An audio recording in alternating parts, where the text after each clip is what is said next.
Welcome to CMO Huddles Studio, the live streaming show dedicated to inspiring B2B awesomeness. I'm your host, Drew Neiser, live from my home studio in New York City. And today we're digging into one of the most talked about and maybe most misunderstood relationships in the business, marketing and sales. And it sounds simple enough, but as every CMO knows, turning alignment into a true partnership is anything but easy. And when it goes wrong, you feel it fast. In this episode, we're going to unpack what great really looks like and the subtle shifts CMOs need to make to turn friction into forward momentum. With that, let's bring on Ellina Shinnick, CMO of Hub International, or just Hub, and a returning guest who previously appeared on this show to discuss many topics, including event strategy, leadership in a hybrid world, and content strategy. Hello, Ellina. How are you and where are you this fine day? Hi, Drew. It's so great to be with you again. Love your shirt, by the way, and I am in Chicago. Awesome. Well, yes, we are wearing the brand a little bit here today. So let's just talk about marketing, partner sales, all that. And what's it look like for you at Hub? Well, every day is all about marketing and sales partnership. It's the name of the game. Without that, we can't really show ROI or make an impact in a way that is as meaningful as it can be. So I can give you a couple of examples of how we work with the sales organization. Is that where you'd like me to start? Yeah, why don't you do that? Just give me one and then we can interact and then we can talk about another one. Sure. So the first example is on our B2B retail side. So in typical ways, so we have a field marketing organization and each of the marketers is assigned to a region and they work closely together. And in traditional processes, the team would go through an annual marketing plan and then maybe they would meet once a quarter and show what marketing did. And you've heard and seen this story many a time. Marketing thinks they're putting together emails or sponsorships or social media. And sales is sort of like not clear on what's going on and where the leads are coming from. They're not motivated to act on the leads because they're losing trust. So we found that this was happening and we switched up the model. In one of our regions, we really came to our sales partners and we said, in order for this to work, we need to create an actual partnership, not some sort of fly-by relationship that happens once a quarter that isn't sticky. So what we did was we embedded our marketer into this regional sales leadership team. She now has a seat at the table. Rather than being a guest visitor once a quarter or once a year, she's meeting with the sales leadership team every single week virtually. We have a quarterly offsite, 2 days. She's with the sales leadership team. And then again, on an annual basis planning. And how that completely changed the relationship is the following. She's able to activate plans much more quickly. Because she's in these weekly meetings, she understands the priorities and is able to provide opportunistic and fast suggestions to drive campaigns. If we see a segment popping or a regulatory issue popping, she can activate that really quickly with an asset to support business outcomes to reach out to clients. So now sales understands what she's presenting and why. Her plans are much more tightly aligned to where they see the opportunities to drive new business, cross-sell, or retention. And so then there's a clear connection point between what's in market in any given month, quarter, or year, and how that maps back to their ongoing conversations. And the final piece is not only do they have clarity into what the team is doing and more trust in it because they have a say in it every single week. So there's a memory there, right? And a recency bias and a clarity of understanding. We also started to put the marketing leads into their sales pipeline dashboard. So marketing leads don't live on some kind of a dashboard on an island that people have to remember to look at. Their pipeline manager presents the marketing leads as part of the overall leads. So the sales leadership team with our regional leader look at that data on a monthly basis and say, how is the lead conversion going? What channels are driving that effectively? And we've seen a 3x improvement in the conversion. We've seen an improvement in where we're investing our dollars as opposed to being more rigid on the planning. We're able to pivot and say, okay, originally we thought you wanted to go after this particular segment, but it turns out from a more recent conversation, you actually see that there's an opportunity to double down on cross-sell. So we're going to take our resources and create opportunities and campaigns and assets for you to deploy more effective cross-sell campaigns. And so now that improved our conversion, our revenue impact, and the trust with the sales organization.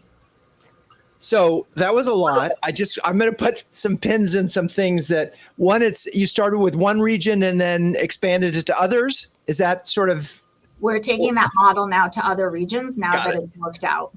Okay. So that's one. And I think that's a great sort of, if you have this challenge and you think there's a new approach, if you can test it and prove that it works, often folks will say, take an individual salesperson or something when they want to do that.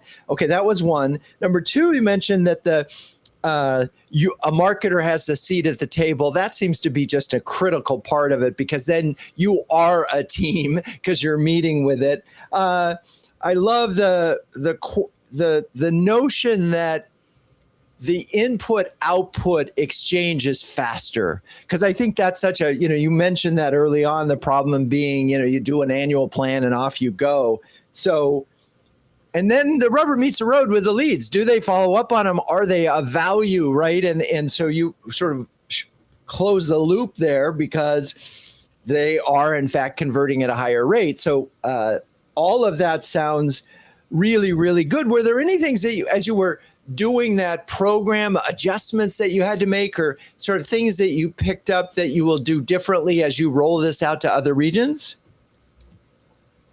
We're going to roll out this process. So this was the learning, and the learning is all about speed and agility. And so we've moved away more or less from traditional marketing plans, where we have a general framework of what we know our priorities are, and that lives more frankly at the center and in the brand work and a portfolio. But on a regional basis in our world, things change so quickly and we react so much to what's happening in world events. For us to support sales in the most effective way is to be able to spin things up quickly. And the only way that works is when we have a seat at the table and we're looking at pipeline and opportunities with them together. And it's sort of this virtuous cycle, Drew, and I'll kind of close my point on this. Is it that the leads originally weren't good, or is it now that they actually trust why the leads are coming based on the input they had and are more willing to work them, right? So that's, again, that trust in the relationship begets more positive prioritization, and that begets more work of the leads, and then that begets better wins and win rates. And then that just kind of multiplies, and you do that over and over again. And they also see and feel that we hear them. It's not like, oh, marketing said this was their plan at the beginning of the year and that's it. They're stuck to it because they have to achieve it. No, that's not it at all. This was what we thought to be true in December for planning, but in February, the world changed and now this is the better opportunity. So we're going to shift where we're spending our time. And that hearing, right, creates a lot of goodwill as well. And so it all to me comes down to trust and understanding of what we're delivering. And then they feel more connected to the work and are actually going to share it with their sales organization. Because a lot of times what happens is the marketing assets don't even get into the field's hands when there's no trust, because the sales leaders are like, why did you create this email campaign? It has nothing to do with the life I live today and the conversations I'm having with my prospects. Right. Yeah, no, it's amazing. Well, this is a great kickoff. We will be back to you because I know we didn't cover it all. But right now it's time to bring on Joan Jenkins, CMO of Fastly, who is joining the show for the very first time. Hello, Joan, and welcome. Hello, Drew. Good to see you. Nice to see you as you. So how are you and where are you this fine day? Yeah, so I'm at my home office today in Palo Alto. So happy to be here after weeks of traveling.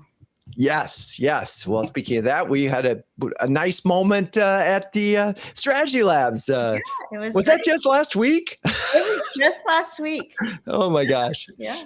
So, you heard some of the things that Ellina said. I wonder whether there's some things that resonated with you as you were listening.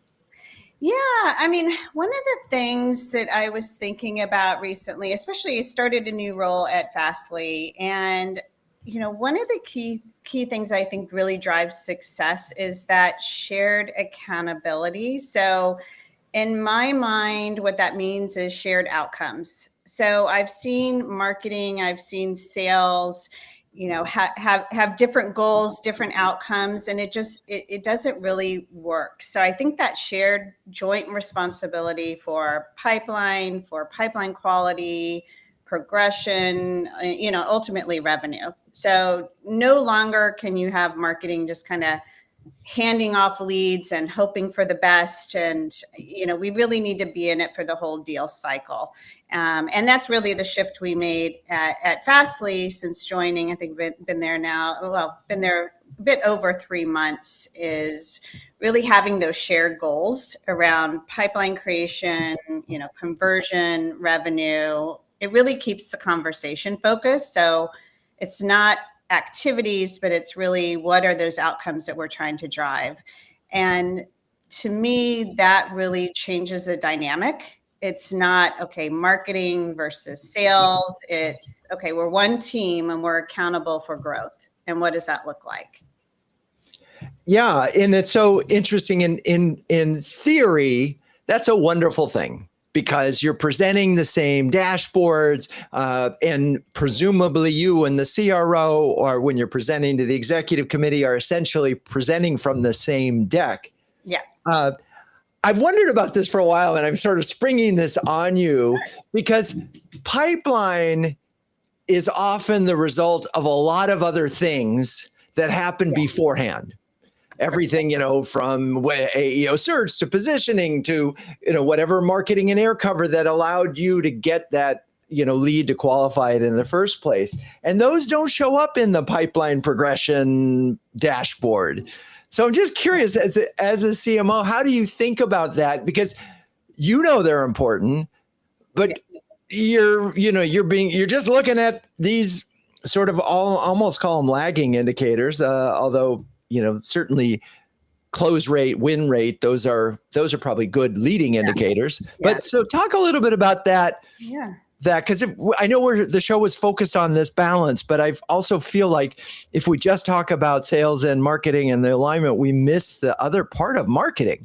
Yeah, I do think it's getting that buy-in at the front end of, we are in agreement that, to move the deal along the pipeline, it does take input from marketing. We need to still stay in that conversation. And, some things might not show up as easily. Our data is not perfect. Everywhere I've been, the data hasn't been perfect, but it's understanding that we are touching that account jointly. So, we don't have a first touch, last touch model here. It's taking a look by account. We are looking at the touch points, but it's not that attribution model that you would typically find. So I would say getting agreement at the front end, and then staying consistent throughout the cycle of, and it really is that day-to-day partnership that we have with sales and marketing, and those consistent touch points, and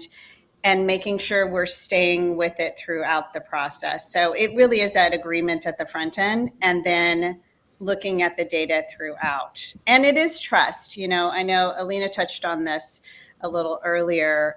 It's building that trust and understanding where we show up in an account. And you have to build that. You have to show sales that you are in it. You're not just throwing things over the fence. You are in it for the whole cycle, and proving that out a bit, for sure. How are you showing up per account? What does that look like? What are some of the activities you're doing, and what are some of those outcomes?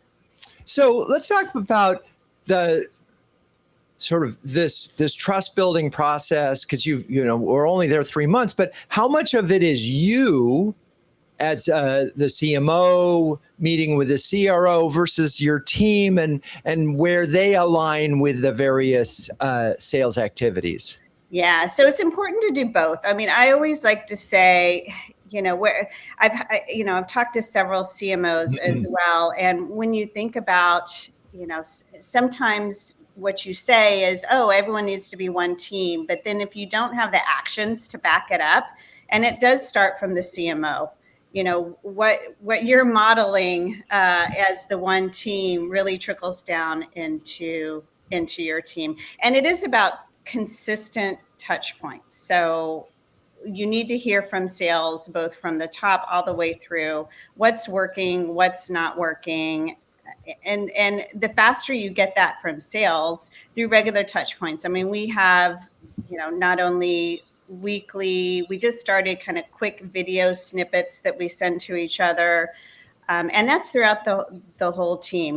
We have Slack, we have regular touch points weekly, monthly touch points. So we really set up a system where we're getting that feedback from sales. We can look at the data, but, there's nuance there with what you're hearing from sales.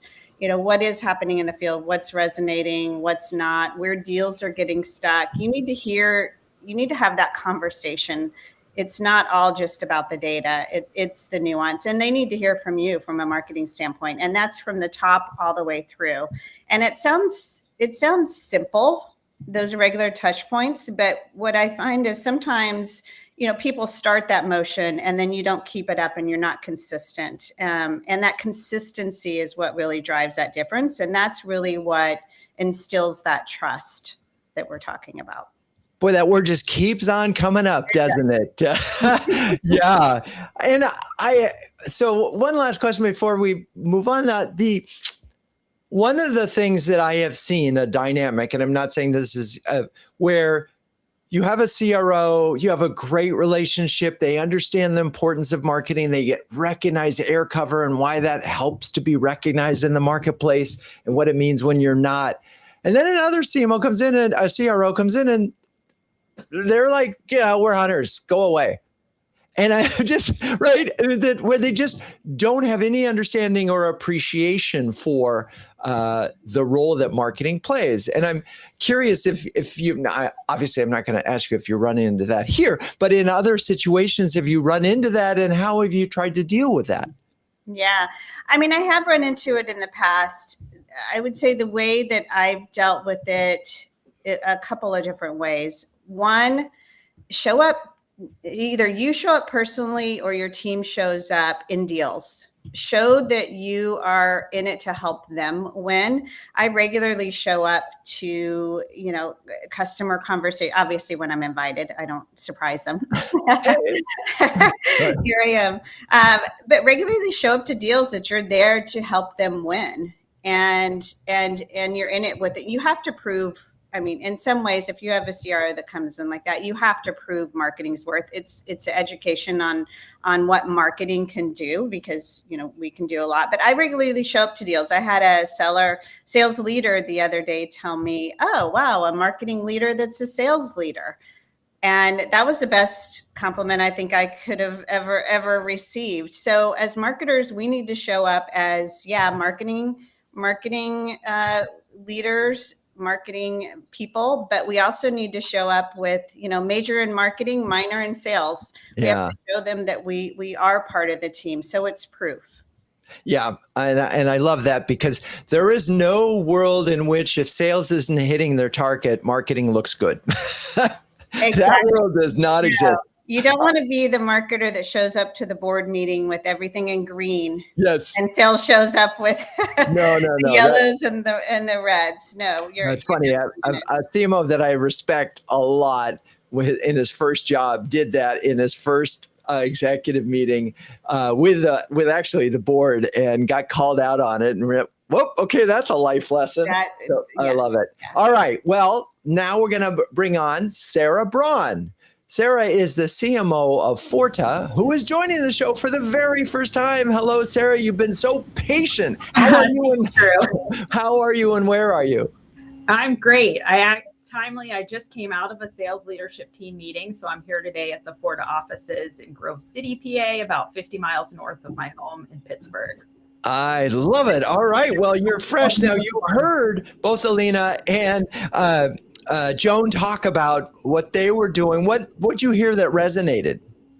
It was great. A lot of the same themes about just how to build that trust and focus on, where you have the shared accountability. And I was listening to Joan talk about how it's so important to not have a handoff, but be along for the whole journey of the deal creation. And I think that's what really I've been trying to do on my side, is just really have a seat at the table, and not just say, here's your materials or here's a bunch of materials, but and a bunch of activity, but really be involved and understand their goals, and and communicate that their goals are the same as your goals. Yeah, I feel like we need every marketer needs one of those sort of signs with the circle with like a handoff on it and with a line going through it, because that day it's sort of I feel the same way about MQLs, but that's a different conversation. So as you think about some of the things that you've done at FORTA, besides the fact that you were just coming from a sales meeting, talk a little bit about your approach to building that productive relationship. Yeah, so I'm coming up on a year almost of being here, and I think it was really important coming in, spending time with those sales leaders, the leaders, but also the top reps, the new reps, to understand their struggles. I got out to the field. I went to a job site. We sell fibers in the building materials space. So I was seeing them put down an asphalt road. I talked directly to customers in the verticals that we were trying to grow, to really understand their struggles as well and what they cared about. And it became clear to me that, I needed to get that alignment with sales, and rather than jump into the campaigns, really understand more about who we were targeting. So the specific companies, the specific job titles, which verticals were the most priority, and then how we could best support our reps in the field that are dealing with municipalities and the departments of transportation across all the states, and different nuances in each state. So that gave me a clear foundation and helped me figure it out. Okay, for the reps, how can we build a playbook that they can use in their day-to-day efforts? So it's funny because I know notoriously a big complaint among CMOs was sales wants a special piece of information for a special, this one's big, you got to help us out and do it. And those requests can come all the time, or they can be managed and turn away. And I'm wondering how you've done that and managed through that, because otherwise marketing gets to be this order taker, right? Yeah, I think it is a balancing act. I think on the one side, I have a stakeholder that's a national account, and we're selling product that supports the construction of data centers. So you have some really, really big opportunities and really big customers, and need to develop the right content and materials to go after those customers. And then we have all these reps across the country, where what somebody's facing in Texas is completely different what somebody's facing in South Carolina or Arizona. And we actually did a quick survey to the reps and said, what are your biggest challenges? Give an example of 5 customers that you're trying to go after. Worked with the sales leader to then prioritize, okay, who are we going to help first? Was it the person that was new and struggling in Texas? Yes, it is. And let's have them be kind of the test case for this playbook. But it's definitely from any type of marketing leader standpoint, just a constant reprioritization and managing those stakeholders and understanding what's going to really drive ROI and that positive outcome. So have you put a process or something in place that's improved this over the last year? I think, well, as I mentioned, we're trying to survey and constantly prioritize, but then we become more disciplined about what we test and what we learn and how we action against that. So we have targeted efforts in specific verticals, and have been trying to have more of a rhythm of, okay, we're doing this for data centers. Can we replicate it for industrial outdoor storage? Can we replicate it for ports and transportation and rail?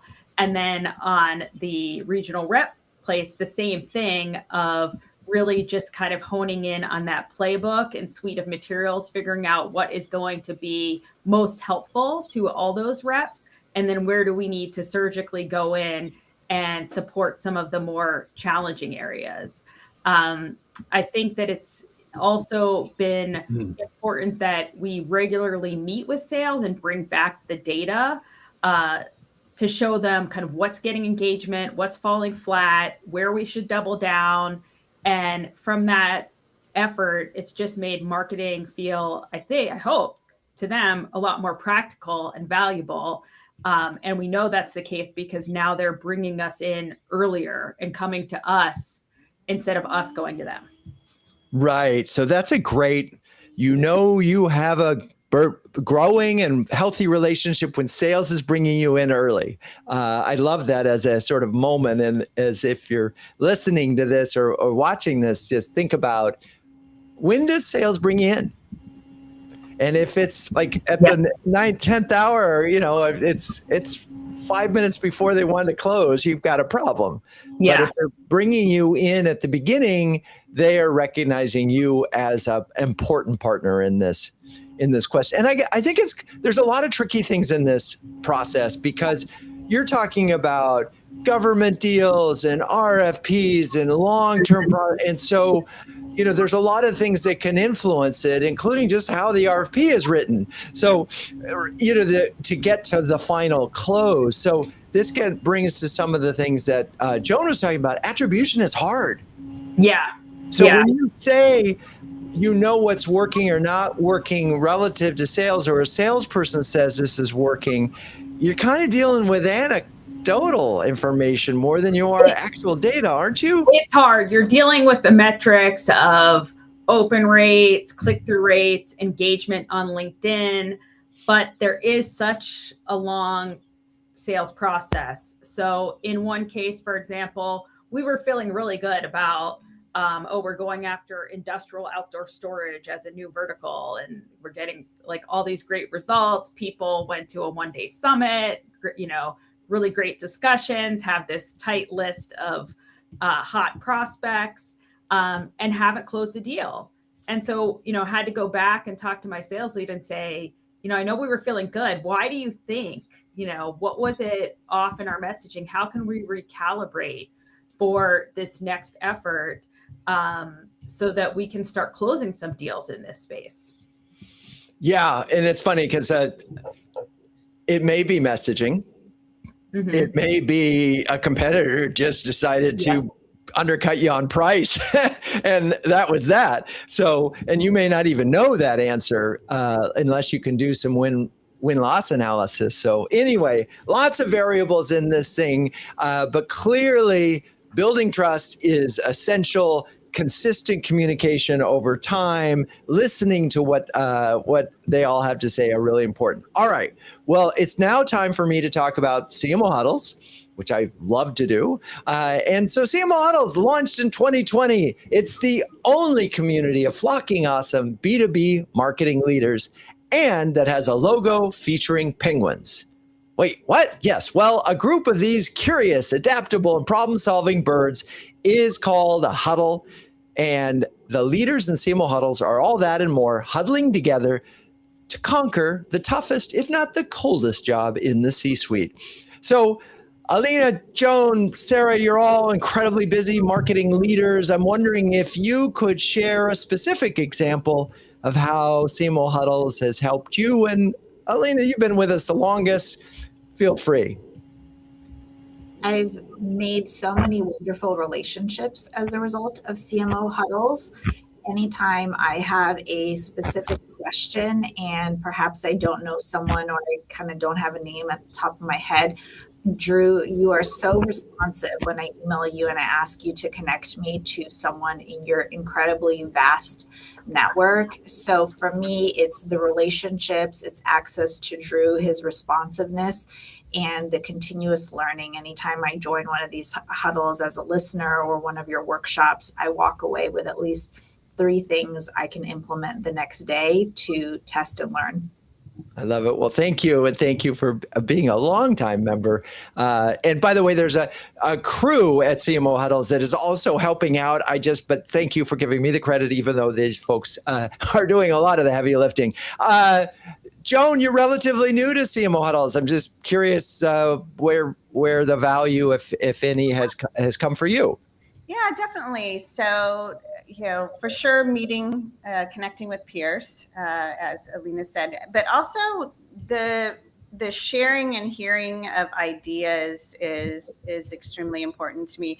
Last week, I went to the strategy lab and walked away with very practical ideas and tips on positioning and AEO, which are both top of mind for me, and I'm sure top of mind for a lot of us. So I even followed up with a couple of the speakers to see how we could work together. But, quality of the people presenting and sharing ideas and just really learning some practical tips. So it's really that mix of peer insights and key learnings is what makes CMO Huddles so useful. Well, thank you. I'm so glad you could join that.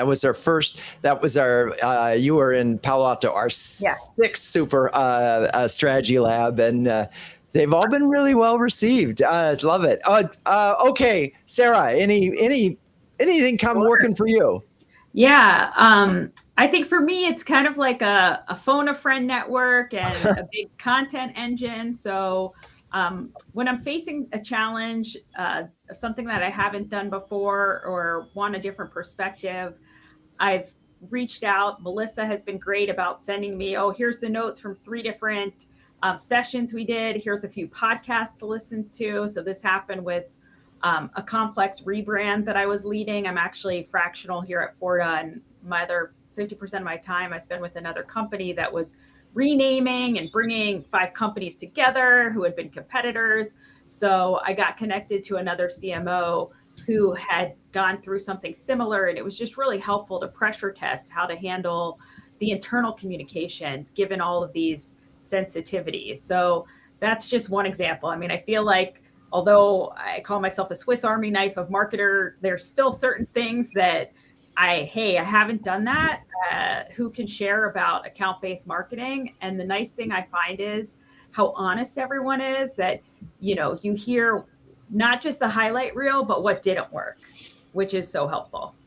I love it. Well, we're very grateful that the 3 of you spend time with us in CMO Huddles land. And if you're a B2B marketer who wants to build a stronger peer network, gain recognition as a thought leader, and get your very own stress penguin, it's over here somewhere, please join us at cmohuddles.com. Okay, so it's been 33 minutes and we haven't mentioned the word AI yet.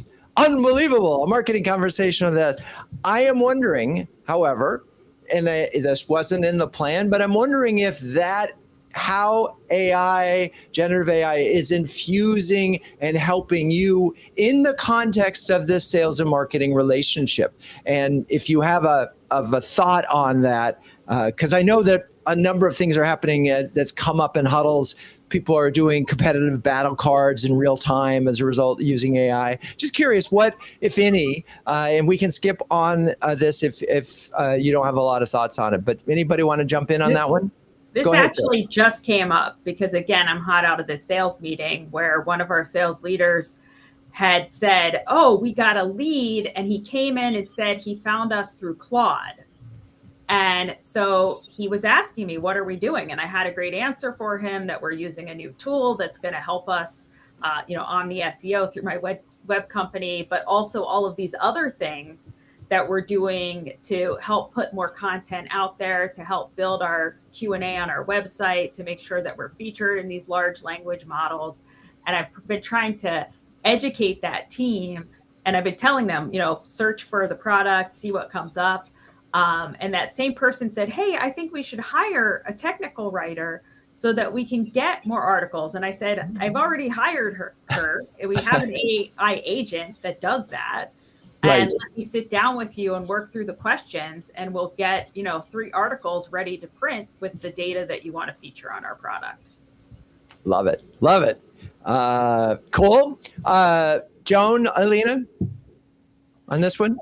Go ahead, Joan. I think top of mind for me is AEO, similar to what Sara had said, and everything that we're doing around that. I do see the impact. Looking at some of the numbers recently, is like X, 1,000% increase sort of thing. So my mind is definitely on that and how we can continue to make a difference in that. We've definitely moved the needle and need to continue moving the needle. So that's top of mind for me, and where we've made a difference from a marketing standpoint. I love it. All right. Well, let's go. Let's keep going. We've talked a lot so far about what marketing needs to do in order to build this relationship, but what do you need back from sales in order for this to actually work as a partnership? What do you find when they're sort of embracing this partnership? What's that look like? They understand the role of. Yeah, I was going to say, for me, they are ambassadors of the work, and they activate it, and they communicate how to use the resources in the region. So number one, taking it to the very top, the accountability completely, right? Setting a number, setting a target, whatever the objective is, whether it's for the year or for a campaign or a particular moment in time sponsorship. But also working with us and really providing meaningful feedback as well. It has to be a continuous conversation. When we ask, how are you positioning this in person? How can we be even more effective in providing the sales enablement material so it's not a cold lead handoff, but we really work closely with them to say, this particular lead magnet, whatever it may be, a webinar X generated the leads, and now we're passing them on to you. It's not like our job is done. We're passing them on to you enabled with a portfolio of assets. And when they show up as our partners and look at the resources, look at the PowerPoint deck, look at the script and say, yeah, this is what I would use legitimately, right? This is something that I would legitimately say. The more they can be honest and transparent and engaged in the process, the more effective our content is. And then, of course, bringing us into those sales conversations and really taking the time to communicate, but to communicate with impact and to communicate so that the deliverable makes all of us better. To me, that's a really strong sales and marketing partnership, not just I need X and I'll see you on date Y. It's interesting that you mentioned sales enablement, because that always feels like, to me, the black hole. The classic story is, I didn't know, from the salesperson, I didn't know we had that material. And, there it is. You did the training, you put it on Iterable or whatever you use for sales enablement. And so there's this sort of, it feels like it's this black hole, because it's just they don't even know the assets that you have.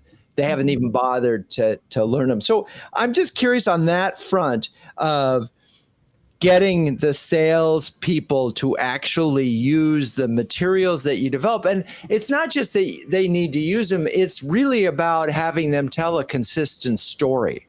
And so I'm just wondering, how are you making sure that they are telling a consistent story that lines back to the overall positioning of the company?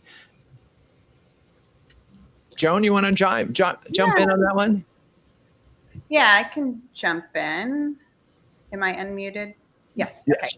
Okay. So, one is you can look at the data and see what materials they're using. But I also think it comes down to, you need to create that consistent messaging as well, because sometimes the messages are all over the place. So I'm in the middle of that right now, is making sure you have that consistent messaging and there's a shared agreement on the customer.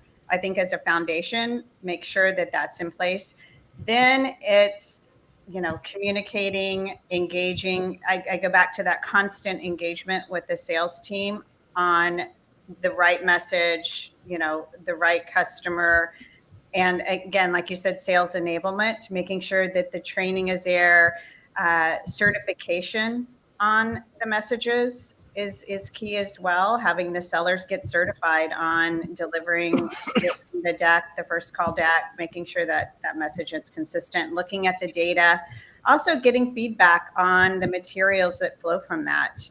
There needs to be a way to, not only in the discussions with sales, but through technology, getting that feedback, looking at the data. Are they using it? Why are they not using it? That sort of thing.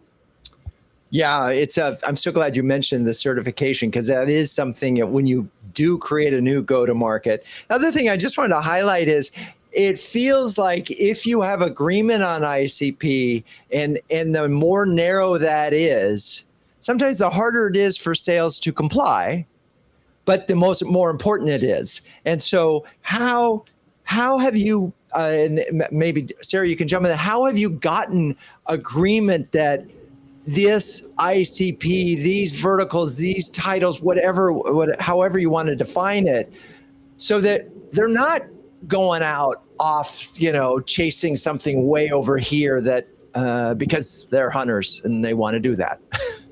Yeah, I think that can be tough. I think that it's aligning during a strategic planning process and then making sure that you're going back to it. Reminder, these are our targets. And believe me, it constantly comes up of, oh, I want to go to, this show and I want to pull this list. It's like, no, that's not one of these 3 things that we discussed. Do we need to add it? Do we need to resource that? Are we really set up for success there? So I think that's a challenge. And frankly, one other thing that can be a challenge from where I sit is that we deal with a lot of distributors. So when you talk about closing that loop and keeping people on message, on strategy, that can be tough because it's out of our hands when it goes to them. And I'm really still trying to improve that when our leads flow through the distributors, and how can we have a relationship with them that they're using the same playbooks.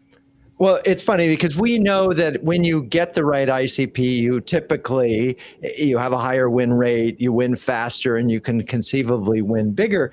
But if we look at compensation for most sales, it's just, did you hit your quota? It didn't say, did you hit your quota in the ICP? And that's an incentive. What you and said is a factor. So I'm just curious, is there a world where if they get a customer that's outside the ICP, do they not get as much commission for it? I'm looking at the shaking heads. No, not at all. The way I've handled that is look at the closed one and say, okay, which ICPs are actually making it to the closed one. And that's proof that that's kind of where they should be focusing. Right. I guess the other thing, the reason why the ICP and the focus on it, in theory, if you built this right, these are the people that also have the longest lifetime value. And so that this is an issue with sales, and the way they're compensated too is if it's about just get the business, I don't care where you get it, and that business is bad business and it churns, everybody loses. So again, I do think that there are some opportunity for compensation discussions in this. If you can prove, and again, this is not blind, but if you do have a group of customers that you win faster, you win bigger, and they stay longer, the incentive should be to get those customers. And again, this is where, how far can marketing go in this territory? Right. True. What's that?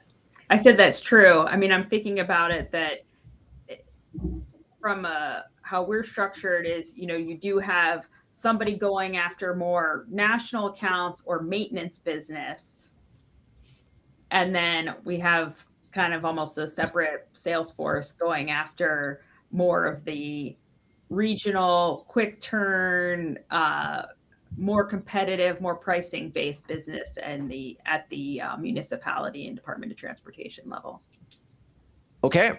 So what do you think, and we've talked about a lot, but what's one habit or behavior that you think, and it's not just for you as a CMO, but also with your team, that earns marketing more credibility with sales? Know the business. I'll jump in, Drew. Know the business, know the numbers, and be able to articulate everything back to the business strategy. So when a plan is presented, it's presented using their language and their goals. If you're targeting customers in this segment, or you want to do cross-sell or round out, if those are your goals for the quarter or the year, that's how the marketing team should present the plan. These are your 3 goals, and these are the strategies that are going to help you accelerate those goals or improve them or create the pipeline for them. It's continuously tying it back to the things that they wake up thinking about every single day, and not getting into the sausage making. As soon as you start to ramble off 50 KPIs about visits, click-through rates, open rates, I see the body language on those Zoom calls. Like literally, I see the eyes going down and they're checking their text messages about what they're going to order for lunch. So get out of the minutia. Like, people are too busy. They don't have time for the minutia that you may care about because they're indicators that are important to you. These are your goals. This is what we did. We feel confident in it. And here's what it means to your bottom line, or here's where we can improve. Simple, direct. And the final thing I would say is move fast. In today's day and age, you have to deliver quickly, and speed is a superpower. I love it. There were so many little nuggets in there, but one, and I know a number of CMOs that when they were coming up had the greatest advice they ever got was from another CMO or a CFO: know the numbers. Like every single person on your team should know the numbers, and every person on your team should know how the company makes money. And that understanding doesn't always go deep in the marketing department. Sales guys, and this is the difference between marketing and sales. I mean, you could have someone in marketing who's just focused on brand and thinking about building that and PR impressions, and does not understand how the business works. Whereas sales, they don't know because they live or die at least on closing deals and so that's where this problem starts. So thank you for that one. Agree with the move fast. It feels like that's the rallying cry of, because of AI, everybody's talking about how much speed can you pull into this. So other thoughts, Sara or Joan? Yeah, if I could just build on what Ellina said, about having that honest discussion about here's what's working, not throwing a bunch of numbers at them. Here's what's not working. Here's what we're changing because of it, and that we're going to make these changes quickly. That's what drives some of that trust. Yeah, and that's hard. It is hard to tell your team, hey, by the way, that program that we were doing, it didn't work, so we're going to pull that one out and we have to replace it. And you got 2 days, go. Yeah. Right. That's hard, but that feels like the reality. One thing we haven't talked at all about is this sort of new emerging asset of a Gong or another service where you're recording the calls and all that data comes back, which is taking a lot of the guesswork out of what sales is saying, how the customer is talking about it. I'm wondering if either any of the 3 of you are using a tool like that where sales calls are being recorded. I used it quite a bit in my last role, and one of the interesting ways that I used it is to come up with messaging. So in my previous company, we had a tool like that, and I listened through AI, basically came up with what's resonating in the conversations with sales and with SDRs, what's not resonating, and we completely changed our messaging based on that. So it really had a big impact. Now it's, going through a lot of data but we used AI for that. And then of course, you need the human you need a marketing to go back in and say, okay, what does this mean? And all of that. But we created our whole messaging from that, and it had an impact. Interesting. Yeah, I have been talking to a lot of CMOs about this, and I'm really excited about the massive amount of data that in theory you can collect and then mine. And imagine this for a moment. You're listening to the last 10 sales call and a new competitor is coming up that wasn't even on your radar. But because you had those calls and you had maybe an agent that is looking at these recordings for you, hey, there's a new competitor in here. And then you've got your new competitive battle cards and are ready to go. These are the kinds of, I think, speed that's going to be required in the next, in the next even few months, that some companies who do have this installed are going to have an advantage of, because it takes the guesswork about whether sales is on message or not. It gives an opportunity to help sales get better at what they do. So anyway, it's an exciting world. And I think it will really help marketers too. As you said, Joan, refining message, hearing message. Also, by the way, win-loss. When you lose, it's really great to look at 10 things that losing conversations and figure out what happened. All right, enough of that. Let's get to some final words of wisdom for other CMOs when it comes to partnering with sales, or you could also do it as just a key takeaway for you from this conversation that we've had today. And we'll do it in reverse order from beginning. So we'll start with Sara. Sure. I would say just don't overcomplicate it. Be practical, be honest. And when it's working, you'll know, because you'll start getting brought in earlier as a partner. I love it. Okay. And then Joan. Yeah. So this is something that's been on my mind recently. So it really starts with the CMO and the CRO.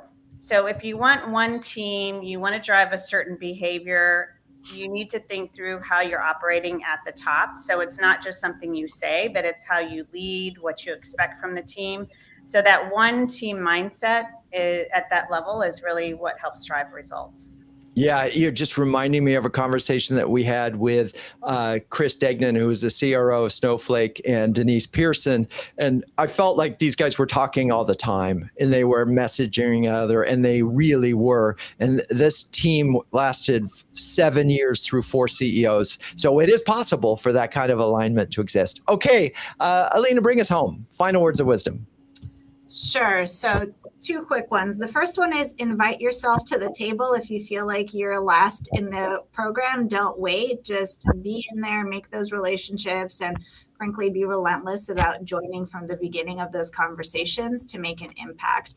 Second is what we talked about, message to your team every single month or whenever your all hands are, the entire marketing plan and how it aligns to overall company objectives, so that a designer, a copywriter, or a brand strategist can all parrot back the same exact goals and objectives of the marketing plan, whether you're in the room or you're not. I love it. And it's so important that it comes back down to, are you all marching in the same direction, which is one thing that marketing is particularly good at. Well, thank you, Ellina, Joan, Sara, you're all amazing sports. Thank you, audience, for staying with us. Please join us in 2 weeks when we'll be talking about integrating marketing and communications with Marty Puente, Julia Goebel, and Clay Helm. Cue the music.